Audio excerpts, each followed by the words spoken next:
Hey guys, long time no see. I hope you had a great long weekend and a rad start to your week. My name is Redlineback, and today, as promised, we're going to be taking a closer look at some of what the much anticipated game, CyberPunk 2077, has to offer. About 10 minutes into the gameplay footage, it is narrated that everything in the game is rooted in the world's own lore, so the game can ultimately be more believable.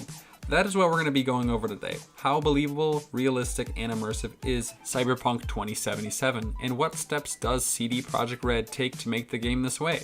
Let's dive into it. To start us off at the very beginning, player, character, customization, creation, whatever you want to call it. Visuals. Very impressive, very cool, but we've all seen it before.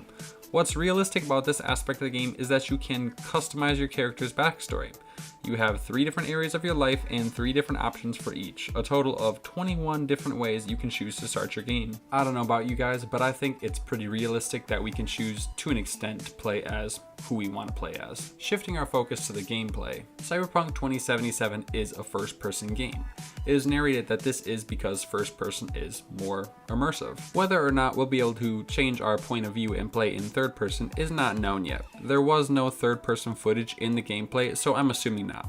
Personally, I'm alright with it. If I have the option, I typically choose first person anyways. While we're on the topic of point of view, let's talk about all our objective marks and the quest and mission tasks that we see on the screen. All these and more are explained by the use of body modifications. This is one area of the game that takes a lot of different video game functions and makes them lore friendly. Health bar, body mod, ammo count, body mod, zooming in like you're using binoculars, body mod. And that's just what we've seen from the trailer. Now let's take a look at equipment. Clothing to be more specific. We get a look at this samurai jacket, the jacket you as the protagonist in the game start out with. From your armor, you get not only damage resistance, but street cred as well. This specific jacket increases your street cred by 5%. This street cred is a type of experience we gain by doing certain side missions. I'm assuming these would be smaller missions like doing a certain job for someone, delivering a package, things like that. This street cred is used to unlock certain vendors and other content later on in the game. This is very realistic because you're able to build a reputation and get certain perks with it, like buying from certain vendors. Here's a question, what will be used to pay these vendors? That leads us into our next topic.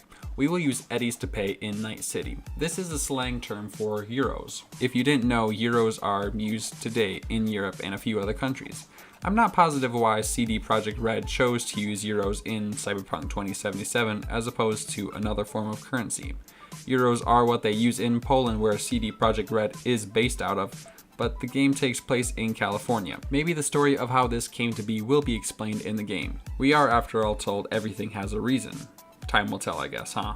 As we continue our walk through Night City, we see how the world and everything about it is interactive. We can activate with people, ads, and much more. CD Projekt Red enhanced their crowd and community systems to make the world of Cyberpunk 2077 possible. From that girl taking a selfie to the AI making NPCs stop for a red light, the feel of walking through a busy metropolis is something I actually experienced while watching this gameplay trailer. Can you imagine playing it? This game will bring a new meaning to open world. Moving on, we get a look at one way a mission can be given, a pretty immersive way at that. We get a device which we put into our neural socket that gives us info on the quest we are to complete. Not a cutscene really, but something totally unique. This is a very immersive way of giving mission objectives in a game. I'm sure there'll be other ways to get mission objectives as well, so this doesn't get boring.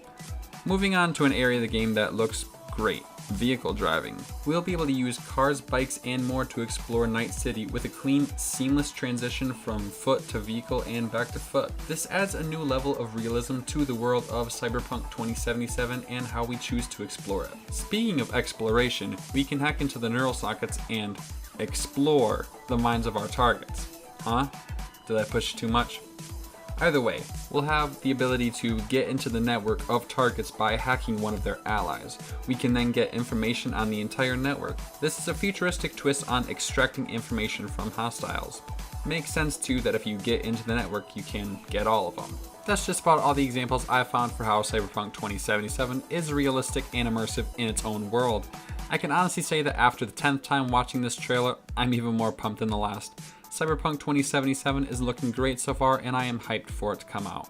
that's all I got for you today, guys. If you did like this video, please leave a like and let me know what you thought in the comments below. And if you're interested in more content like this, please consider subscribing to my channel, as I'll get more out real soon. And I'll see you guys in the next one. Stay rad and have a good night. Later.